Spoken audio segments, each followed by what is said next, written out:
Greetings, Algebra 2 students.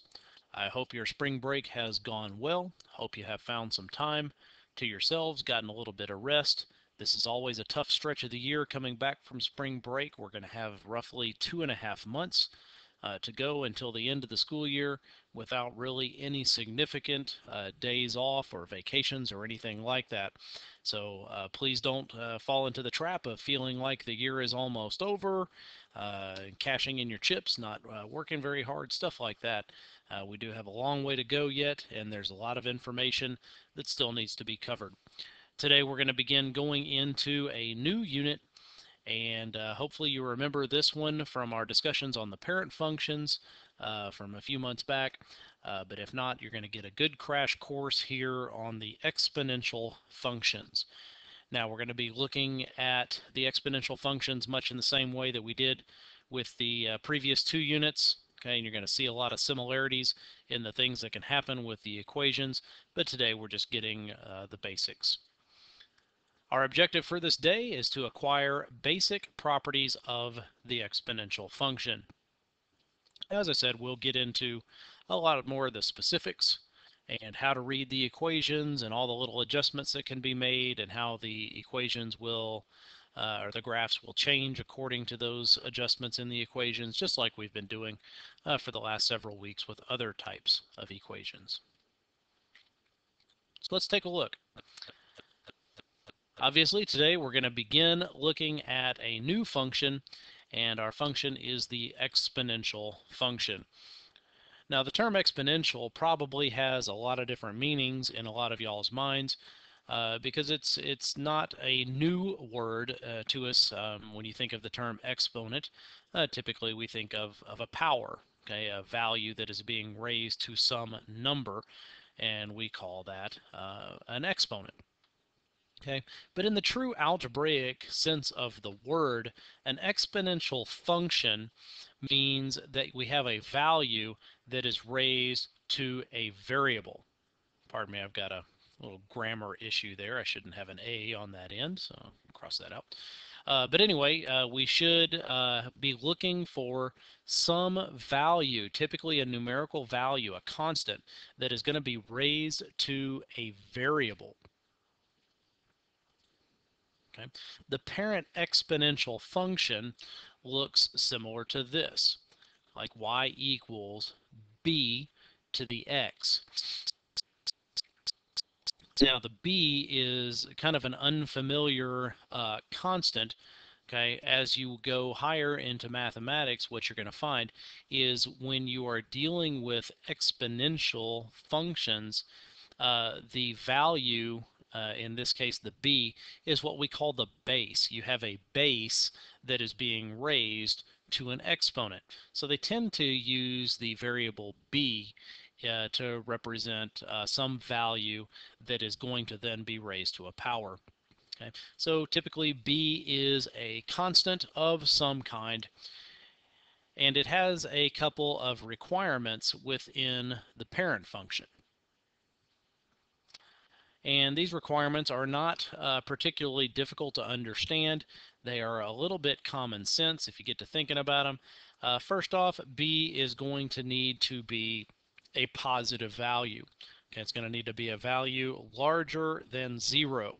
Now, it's not to say that the base cannot be a value that is positive, that it, I'm sorry, I said that wrong. It's not to say that b cannot be a negative value, okay? But when it comes down to the parent function must be a large value larger than 0, cannot be 0.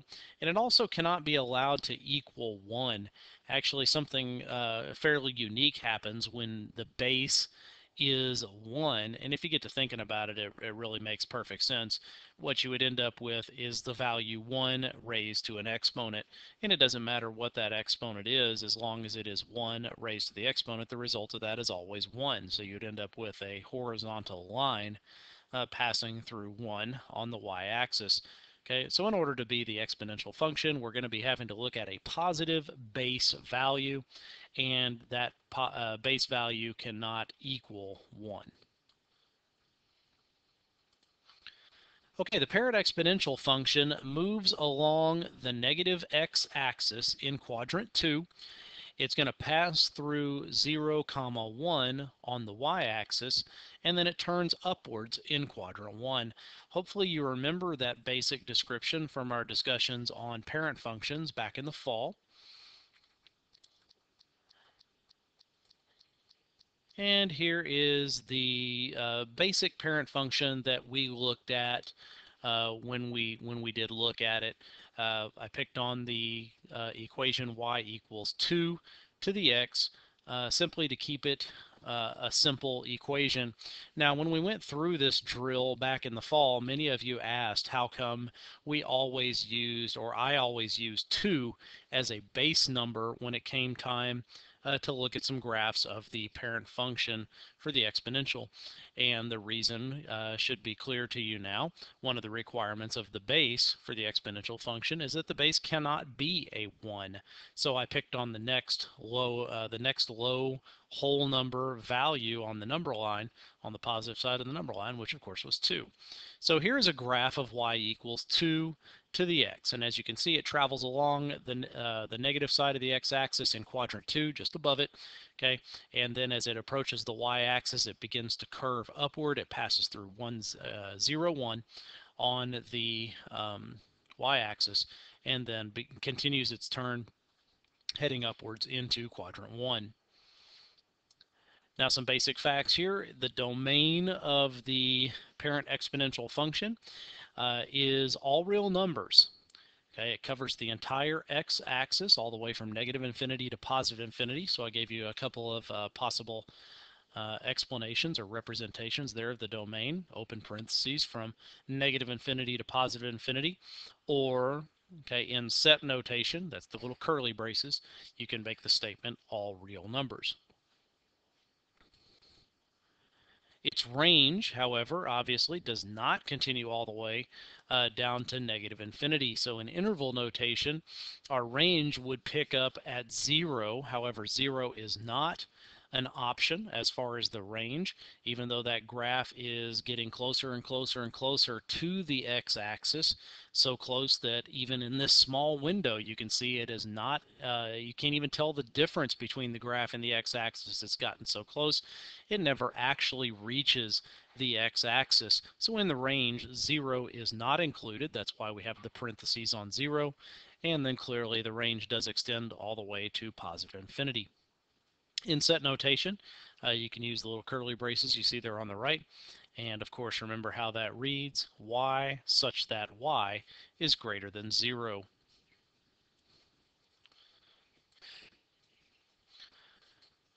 Now we also have the presence of an asymptote in this graph. It is horizontal and it passes through the origin. As we said, the graph is, as it goes off the left side of the screen, it is getting closer and closer and closer to the x-axis, but it never actually makes contact with it. So by definition, that is an asymptote.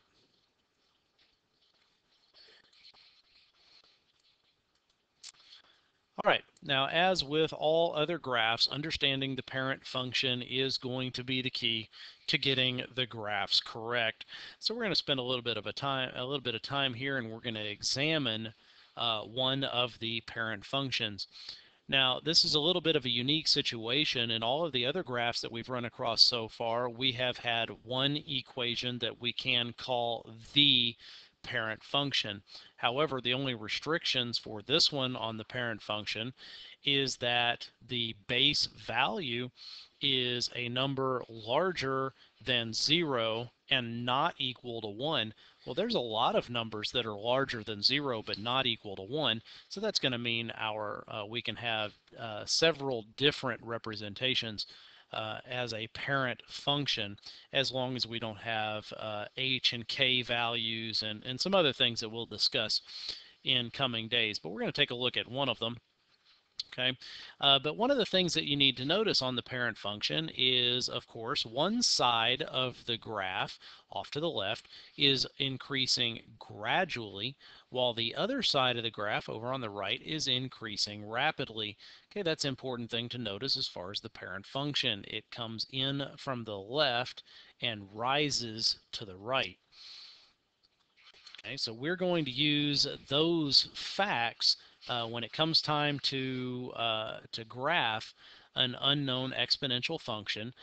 We will keep properties like this in mind, that it will, as it extends to the left, the x value it can change in large chunks, but while the y value doesn't move very fast, but as you move to the right, the x value will probably need to take some smaller size steps because the y value is increasing more rapidly. Okay, so in this particular case, thinking about those and what I just said is as you move to the left away from the origin, it's okay to take larger steps because the graph is not rising very quickly. But as you move to the right away from the origin, we would want to take smaller steps because of the speed of the graph has changing on the y-axis more rapidly. Okay, so the same basic ideas that you've been employing all along. Okay, the plotting method is we want to figure out kind of first off where to begin in the graph, and then what size steps do you want to take from there. Okay, well obviously our graph, our parent function, crosses the y-axis at 1. So 0, 1 is absolutely a plot in our graph. Okay, so we can do that very easily. And then again, the parent function, we know that as we move to the left from the origin, we know that the y value is not changing much, so we can take some larger steps, whole numbers, -1, -2, -3. But as we move to the right, okay, the y value is increasing more rapidly, so we'd better take smaller steps on the x-axis to make sure that we get a good representation. So I moved, instead of by whole numbers, moved by half steps, 1/2, 1, 1.5, and you'll get a better feel for it as you go on. But at any rate, as you pick your values in the domain, then to figure out what's going on in your range, you simply plug these x values into the equation one at a time to find out what the y values are. Now, being exponents, we're going to come up with some fairly unknown values to many of us. Okay, some of these aren't all that bad, but I imagine that many of you are going to be operating within a calculator, typing in what is 2 to the -3 power, what is 2 to the -2 power, and so on. Okay, and that's okay for this particular type of a graph. Because we are going to get some crazy things. I don't expect many people to know what 2 raised to the 1.5 power is. That's more of a pre-calculus thing, understanding that calculation. But at any rate, just plugging those values in one at a time, you should get coordinates to go along with it. You can plot, and you should get a pretty decent representation, pretty decent idea of what your graph is looking like. Now, one of the things some of you need to remember is that just because your chart stops does not mean that your graph stops. Some of you have been plugging in points and then just connecting the 7 dots from your chart and stopping there. You need to continue on with the graph. The exponential graph does not stop in either direction, so make sure that your drawing does not stop in either direction as well. Okay, so that's basically where we're at, just trying to get a decent understanding of what's going on. And as I said, this is a parent function for the exponential. Hey, it's not the only one. Again, the base number, instead of having a 2, could have had a lot of things. Could have had a 3, could have had a 4, could have had a 92. Okay, pi divided by 5. It can be any positive number as long as it's not equal to 1. At any rate, we'll take a closer look at the exponential function in the coming days, but there are the basics. I appreciate you remembering to find time to get your notes taken care of.